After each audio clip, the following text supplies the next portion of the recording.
প্রিয় দর্শক, আমি এখন একটা পেয়ারা বাগানে এসেছি।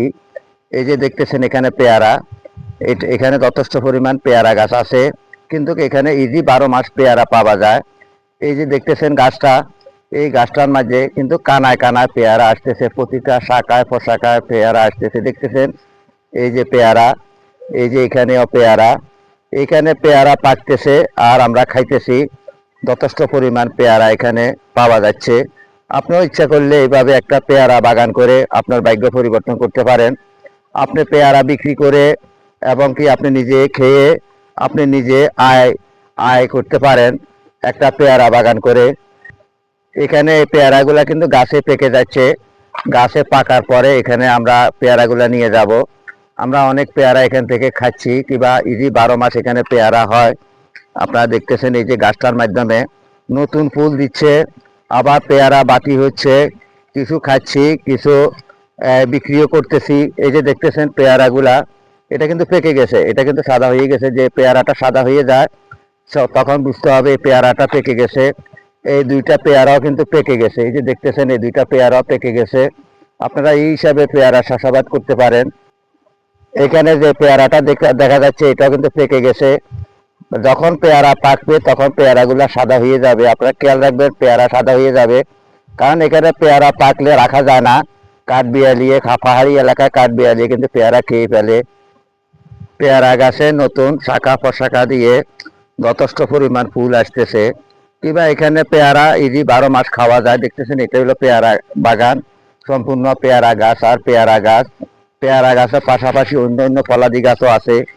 এই যে দেখতেছেন এখানে পেয়ারাটা, এই পেয়ারাটাও কিন্তু পেকে যাচ্ছে। এই যে এটা পেকে যাচ্ছে, দেখতেছেন এই পেয়ারাটাও কিন্তু পেকে যাচ্ছে, সাদা হয়ে গেছে। আমি আপনাদেরকে দেখাচ্ছি, এই পেয়ারাটা কিন্তু আমি ছিঁড়ে নিলাম। এই যে দেখতেছেন এটা কিন্তু পাকি গেল, এটা সাদা হয়ে যায়। যখন পেয়ারাটা পাকবে তখন কিন্তু সাদা হয়ে যাবে, সাদা বর্ণ হয়ে যাবে। এখানে কাঠবিড়ালিরা সকালবেলায় এসে কিন্তু পেয়ারাগুলো খেয়ে ফেলে, এবং অন্য অন্য পাখিরও আসে। কারণ পাকা জিনিসের উপরে, ফলাদির উপরে সকলেরই আধিপত্য আছে, খায়। এখন এখানে কিন্তু পর্যটকেরা আসে, পাহাড়ি এলাকা, আমাদের এখানে দোকান আছে জামাল স্টোর, এখানে পর্যটকেরা আসলেও কিন্তু পেয়ারা খায়। তারা, কাউকে তো আর মানা করা যায় না। যথেষ্ট পরিমাণ পেয়ারা ধরেছে, দেখতেছেন এখানে প্রতিটা কানায় কানায় নতুন পাতা দিচ্ছে, নতুন পাতার পাশাপাশি পেয়ারা ধরতেছে। যথেষ্ট পরিমাণ পেয়ারা ফল এখানে হয়েছে। এই গাছটা কিন্তু অনেক পুরানা গাছ, তবুও কিন্তু এখানে পেয়ারা ধরতেছে। পেয়ারা গাছে এখন যখন একটু চৈত্র মাস শেষ, বৈশাখ মাস আসছে, যখন নতুন পানি হবে কিংবা এই কালবৈশাখী ঝড় হবে, তখন গাছের গোড়া একটু তস পাবে। তস পাইলে কিন্তু পেয়ারা যথেষ্ট পরিমাণ পেয়ারা হবে। তাই আপনারা এইভাবে পেয়ারা চাষাবাদ করতে পারেন। পেয়ারা চাষ করে আপনি আপনার ভাগ্যটাকে পরিবর্তন করতে পারেন। ভাগ্য পরিবর্তন করতে আপনার ইচ্ছা, মনোশক্তির প্রয়োজন আছে। আপনি ইচ্ছা করলে, আপনার মনোশক্তি থাকলে আপনি অবশ্যই একটা আপনি স্বাবলম্বী হইতে পারবেন।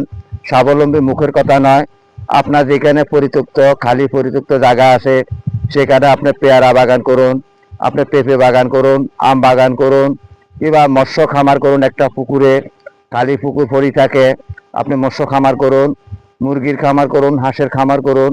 কারণ আপনি আপনার বেকারত্ব আপনাকে দূরী করতে হবে, আপনাকে নিজের পায়ে দাঁড়াইতে হবে। নিজের পায়ে দাঁড়াইতে হলে আপনাকে অনেক শ্রম দিতে হবে। তাই আমি সকলকে বলতে চাই, এই নতুন বাংলাকে যদি আমরা একটা স্মার্ট কৃষিতে পরিণত করতে হয়, তাহলে আমাদেরকে শ্রম দিতে হবে, কৃষিতে মনোযোগ দিতে হবে। এইভাবে আমরা পেয়ারা বাগান করব, লেচু বাগান করব, আম বাগান করব, পেঁপে বাগান করব, মৎস্য খামার করব।